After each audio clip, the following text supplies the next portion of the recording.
Salut, moi c'est Emeric. Je suis enseignant de la conduite chez CER Rouen Normandie et aujourd'hui dans cette vidéo nous allons voir ensemble comment on fait pour s'installer au poste de conduite.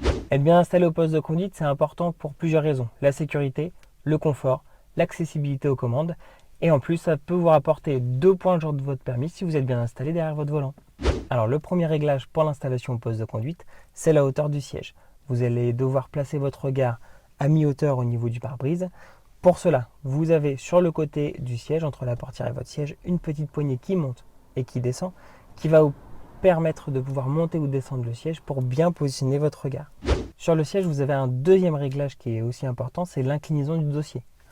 Vous devez être ni trop droit, ni trop couché, de façon à être bien confortable. Pour ça, vous avez une petite poignée sur la gauche qu'il vous suffit d'activer pour pouvoir incliner plus ou moins le dossier.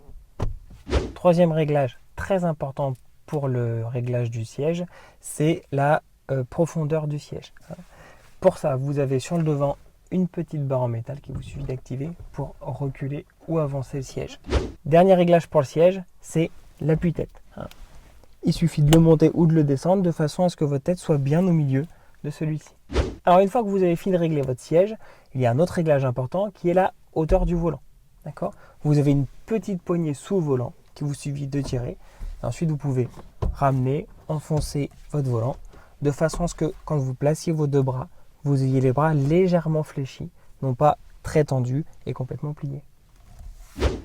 Prochain réglage très important pour votre sécurité et pour celle des autres, ça va être le réglage des rétroviseurs. Tout d'abord, le rétroviseur intérieur. Pour le régler, c'est assez simple. Vous allez prendre vos deux mains et vous allez le manipuler de façon à ce que vous puissiez placer tout le pare-brise, la lunette arrière, en entier dans votre rétroviseur intérieur. Ensuite, une fois réglé le rétroviseur intérieur, on va passer au réglage des rétroviseurs extérieurs. Vous allez devoir régler votre rétro de façon à voir correctement l'arrière de la route.